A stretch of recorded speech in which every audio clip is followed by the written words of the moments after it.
The town of Stillwater had always prided itself on its peace. Nestled between rolling hills and dense forests, it was the kind of place where everyone knew everyone, where front porches groaned under the weight of rocking chairs, and children played until the fireflies emerged. But that peace was shattered one cold November night when the first resident disappeared. Margaret Simmons, a widow in her 60s, had gone to bed as she always did, her cat curled at her feet. Her neighbor Paul discovered the empty house the next morning.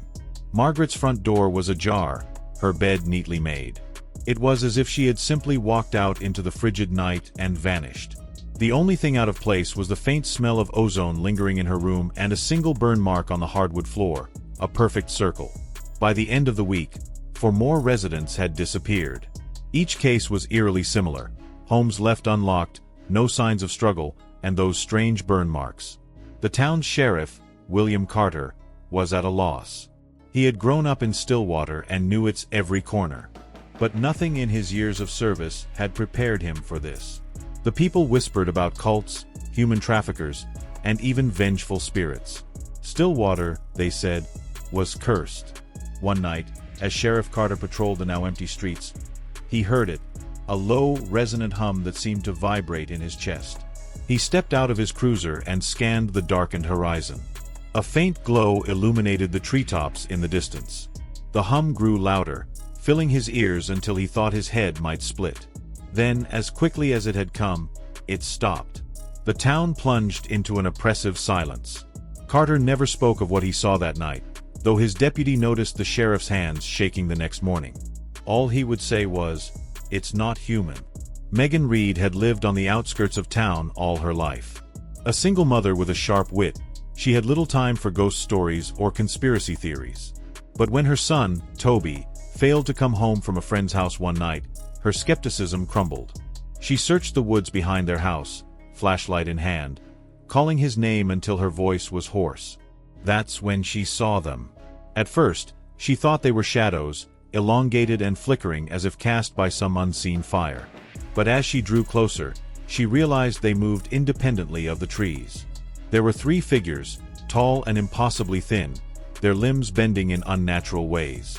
One of them dragged a limp form, a child, toward a pulsating orb of light hovering a few feet off the ground.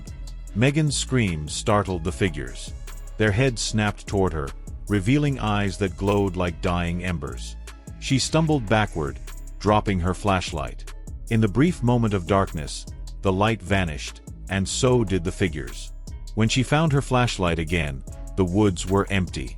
But the smell of ozone was overwhelming. She ran to the sheriff's office, breathless and wild-eyed. "They took him. They took my Toby," she cried, gripping Carter's arm so tightly her nails drew blood. But when she described what she had seen, the sheriff's expression darkened. "You're not crazy," he said quietly. "They're real." Megan's account brought unwanted attention to Stillwater. Reporters flocked to the town, their cameras and microphones turning every street corner into a circus. But the disappearances continued, and the media frenzy soon died down. Megan, however, refused to give up. She plastered Toby's face on every telephone pole, but deep down, she knew the truth. Toby was gone, taken by something that didn't belong in this world. Lucas Grayson arrived in Stillwater 3 weeks after the first disappearance. A private investigator with a reputation for taking on the bizarre, he had been hired by the family of one of the victims. Tall and gaunt, with sharp features and piercing blue eyes, Lucas had a presence that unsettled even the most stoic townsfolk. Lucas quickly pieced together what the sheriff's office had failed to notice. The burn marks in each victim's home weren't random. They formed a pattern, an intricate series of symbols that, when mapped out, converged in the dense forest north of town. Armed with a camera, a notebook, and an old revolver, Lucas ventured into the woods alone. The forest was unnaturally quiet, the usual rustle of leaves and chirping of crickets replaced by an oppressive stillness. Lucas followed the symbols, carved into tree trunks and etched into the ground, until he came upon a clearing. In its center stood a structure that defied logic, a towering spire of black glass that seemed to absorb the moonlight. As he approached, the hum began. It started as a faint vibration in his chest but quickly grew into a deafening roar. The spire pulsed with light, and shadows began to coalesce around its base. Lucas raised his camera, snapping photo after photo. But as the first shadow lunged toward him, his instincts took over. He fired blindly, the gunshots echoing through the clearing. The shadows recoiled, and for a brief moment, the spire's light flickered.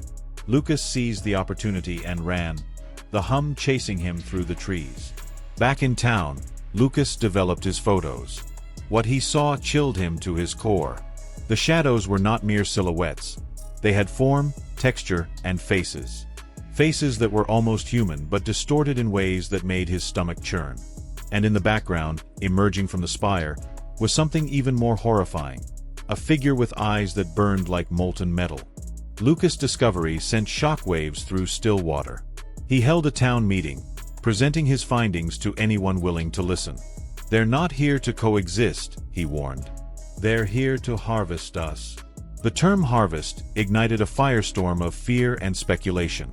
Some residents packed their belongings and fled, while others barricaded themselves in their homes. But the disappearances continued, and the spire's glow became a constant presence on the horizon. Lucas delved deeper into his investigation, uncovering a series of historical records that hinted at similar events in the past. Every 50 years, small towns across the country had experienced sudden waves of disappearances, always accompanied by reports of strange lights and sounds.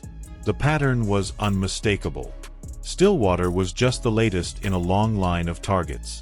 Megan joined Lucas in his quest for answers.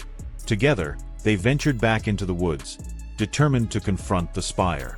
They carried weapons, cameras, and a crude device Lucas had constructed from copper wiring and an old car battery. "It's an EMP," he explained. "If we can disable their technology, we might have a chance." The journey to the spire was harrowing. The shadows were more aggressive, their movements faster and more deliberate. Megan's resolve faltered as they closed in, but Lucas' steely determination kept her moving. When they reached the clearing, the spire's light was blinding, its hum so loud it felt like their skulls would split. Lucas activated the EMP. The device emitted a high-pitched whine before exploding in a shower of sparks. For a brief moment, the spire flickered, its light dimming. The shadows froze, their forms dissolving like smoke in the wind. But the victory was short-lived. The spire roared back to life, its glow more intense than ever. From its peak, a beam of light shot into the sky, and the ground trembled. The beam of light pierced the heavens, and the air around the spire grew electric. Lucas and Megan stumbled backward as a deafening crack split the night. From the beam descended a ship, its surface a seamless expanse of black metal. The craft hovered above the spire, its presence oppressive and alien. The figures emerged from the spire, their movements deliberate and menacing. They were taller than before, their forms more defined. Lucas raised his gun, but it felt futile against the otherworldly beings. Megan clutched her son's photo, tears streaming down her face. As the figures advanced, a voice echoed in their minds. It was cold, mechanical, and devoid of emotion. "You cannot stop the harvest." Lucas refused to accept defeat. He lunged for the spire, clutching the remnants of the EMP. The device sputtered and sparked, and Lucas screamed as the electricity surged through his body. The spire's light faltered, and the ship above began to waver. In the chaos, Megan saw her chance. She grabbed a jagged piece of metal from the wreckage and plunged it into the spire's base. The structure shuddered, emitting a guttural sound that seemed almost alive. The light dimmed, and the hum ceased. The ship began to collapse, its sleek surface cracking and disintegrating. The figures dissolved into ash, their forms scattering in the wind.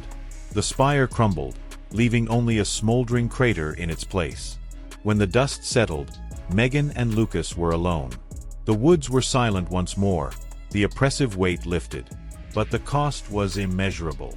Lucas' body lay lifeless near the crater, his sacrifice ensuring the town's survival. Megan returned to Stillwater, her heart heavy with grief. The disappearances had stopped, but the scars remained. The town would never be the same, its residents haunted by the knowledge that they were not alone in the universe. And though the spire was gone, Megan couldn't shake the feeling that the harvesters would return. Somewhere in the vast expanse of space, they were watching, waiting for their next opportunity.